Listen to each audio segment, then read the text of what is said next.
Love this podcast? Support it and sponsor today. Simply head to ozcastnetwork.com for details.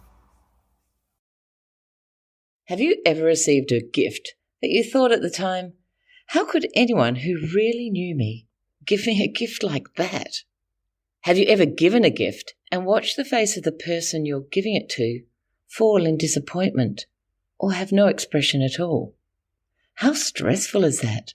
Your thoughts are, they hate the gift they've just spent all that money on. Have you ever given an inexpensive gift and the receiver loves it way more than an expensive one that you've previously given them? Does it make you wonder why you ever spend large amounts of money on gifts? Gift giving is actually a really hard task. You really need to know the person you're gifting to. You need to know their likes and dislikes. What do they use? Do they like practical gifts, romantic gestures, jewellery?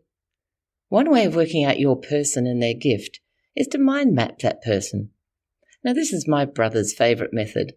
He begins with the person's name in the middle, and then he extends around as many boxes as he could think of with that person's hobbies, habits, home, lifestyle, the things that they love.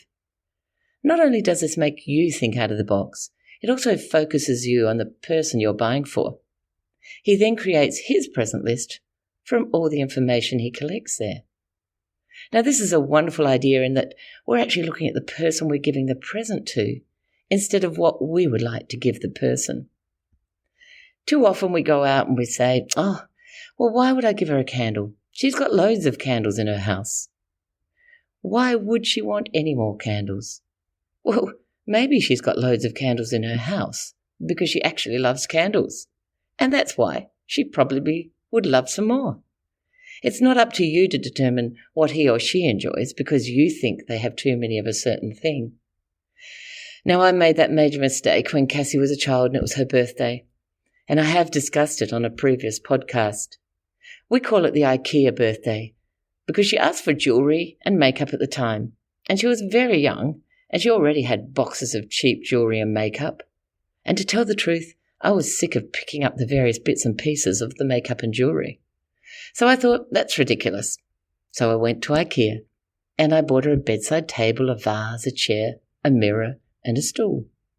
As you know, when shopping at IKEA, you end up with everything that you didn't want when you went in.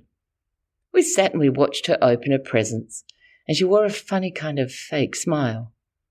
She opened them all up and she looked at me. "Is this it?" she said. "Yes," I responded. She said, "But there isn't anything I wanted."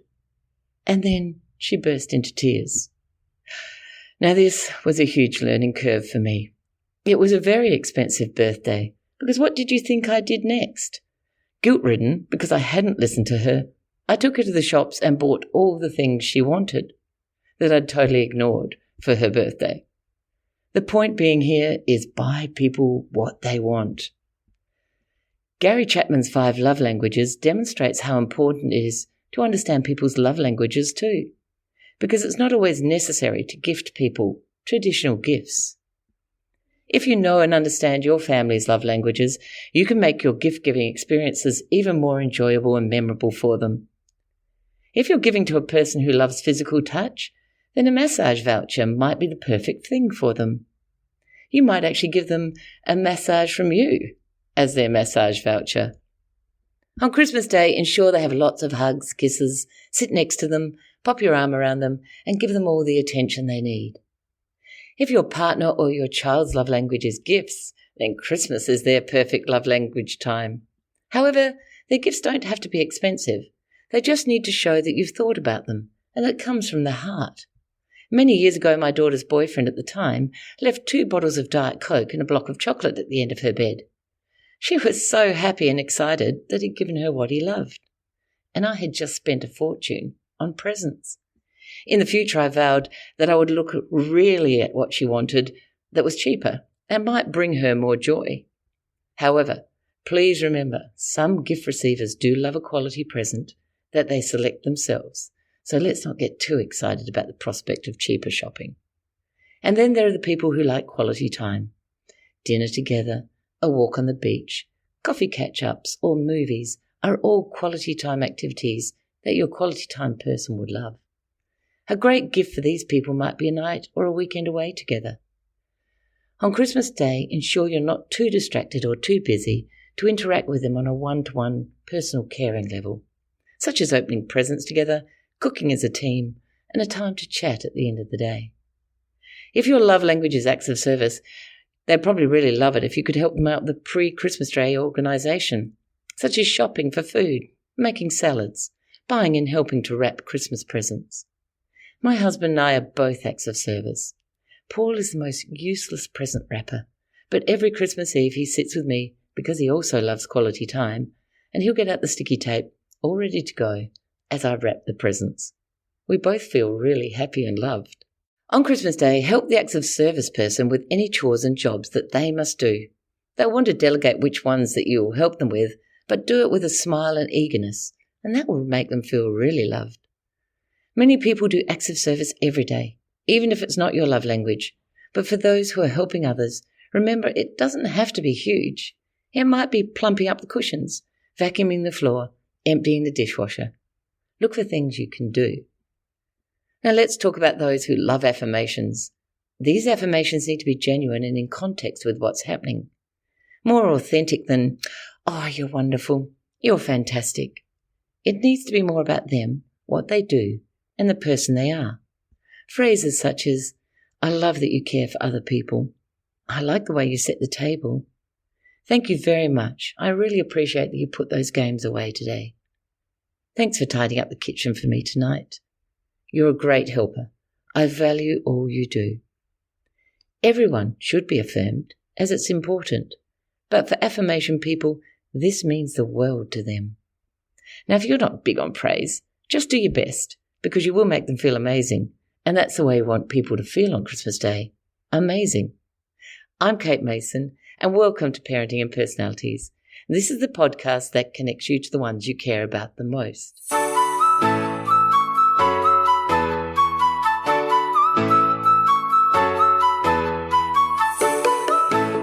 I've asked a few friends and family about their gift experiences, the good and the bad, and I'll play for you what they said.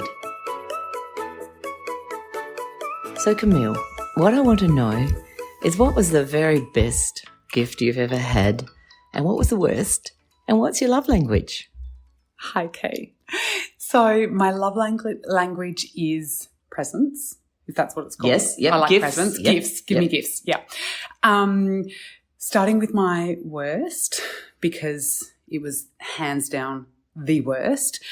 My now husband invited me to go to 2 weddings in Canada with him, and he thought it would be great to buy the outfit for me as a Christmas present.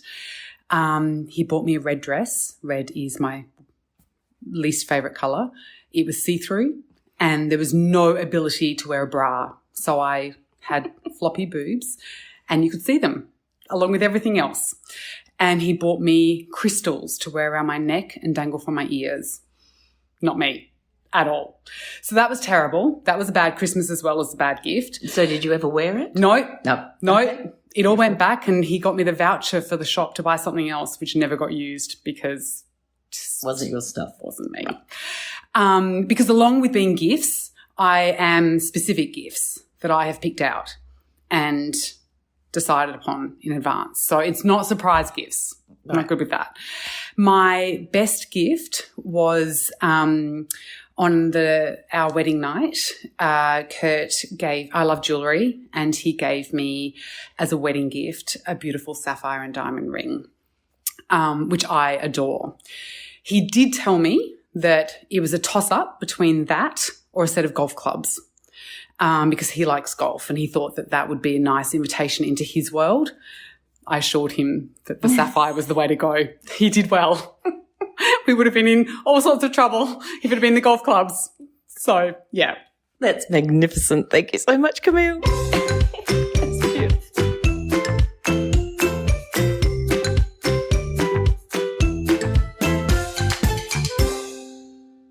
Now I'm asking my son Jack what was his best and worst presents in his lifetime.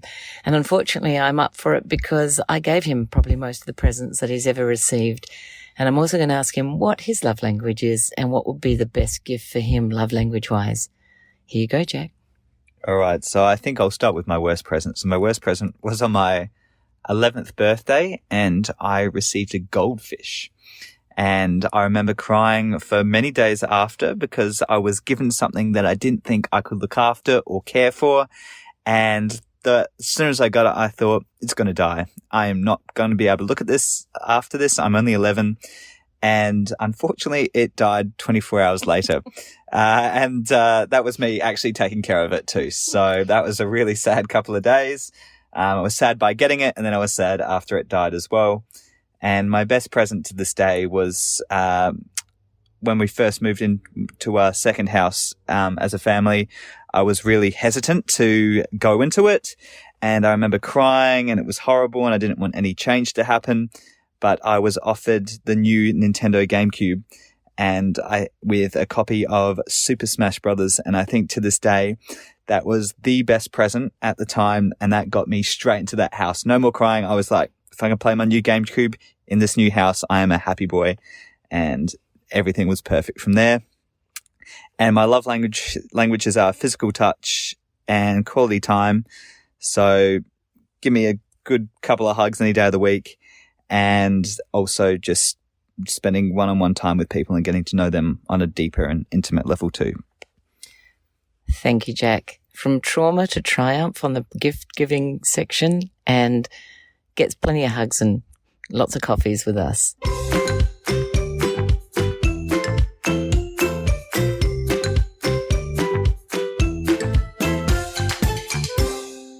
I was working with a parent who was worried about their kid because they didn't focus in class on the details, and they were worried they were going to get low grades. And then this child was given a project, which was something he could run with, and his attitudes and grades went through the roof. He was in his element.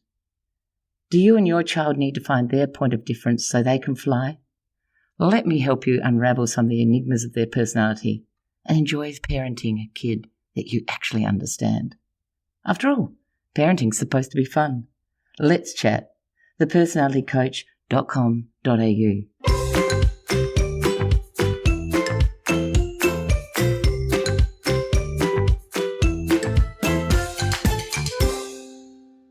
I'm talking to my daughter, Cassie. Now, Cass, I just want you to let me know what's the very best and worst presents that you've ever received, and what are your love languages, and what really makes you happy? My best presents, my best present would be, I think it was Christmas, maybe 2017 or 18, when Mum and Dad surprised us with tickets to Sydney, and we were leaving shortly after Christmas Day. That was probably the best present, as I love extending the excitement of Christmas further into the new year.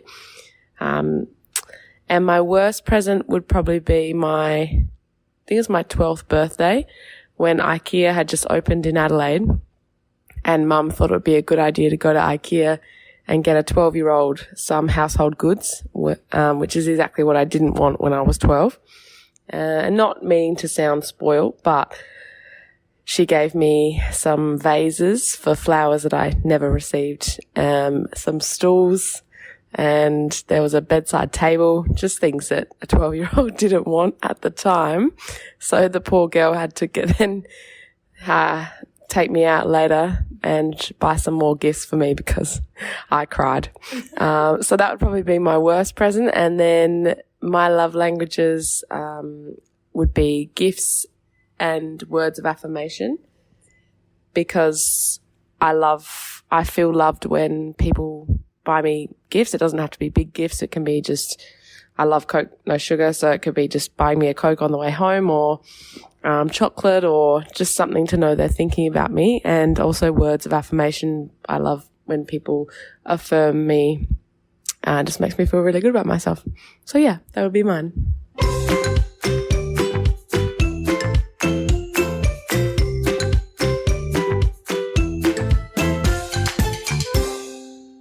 I'm talking to my dear friend Marianne, and I'm just going to ask you, Marianne, what's your best present ever, and what is the worst thing that someone's ever given you, and what is your love language, and what does it take for someone to make you feel great?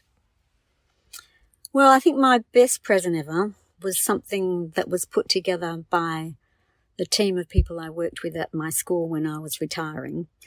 And the teacher who was teaching with me organised for all the children to do individual buttons, and seriously, you should see this cushion, it's amazing, where they drew on it with black texture, and it's just the most beautiful thing.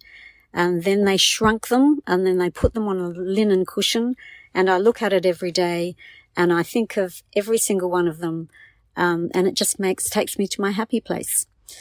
The worst present, I think, it's really hard because most presents are given from a good place. So I think probably my worst present is when I didn't get a present one day from my children.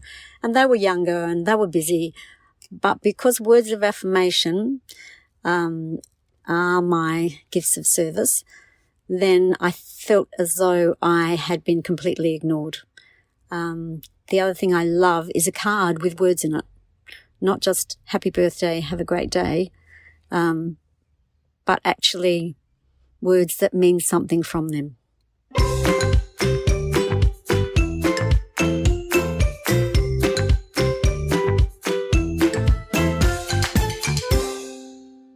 So there we have it. Please give people what they want, not what you want to give them. Ask the question, what do you want? And don't dispute or question the answer, unless it's out of your reach. Just listen, hear, and take action. Do make lists of the things that people want, and don't do as I do and forget to take them with you. Remember that your present doesn't have to be expensive if it's given with love and thought about the receiver. Happy gift giving this Christmas. I'm Kate Mason. Thank you for listening to Parenting and Personalities. If you enjoyed this episode, we'd love it if you could leave a rating and a review that would help others learn about this podcast. If you're interested in discovering more about you and your family's personality types, you'll find my newly launched book, Who is This Monster or Treasure in My House, on Booktopia or Amazon. If you have an episode idea, please send a note to thepersonalitycoach@gmail.com. Many thanks to our producers at Stories and Strategies, and more than anything else, please share this episode with one friend. Thanks, and see you next time.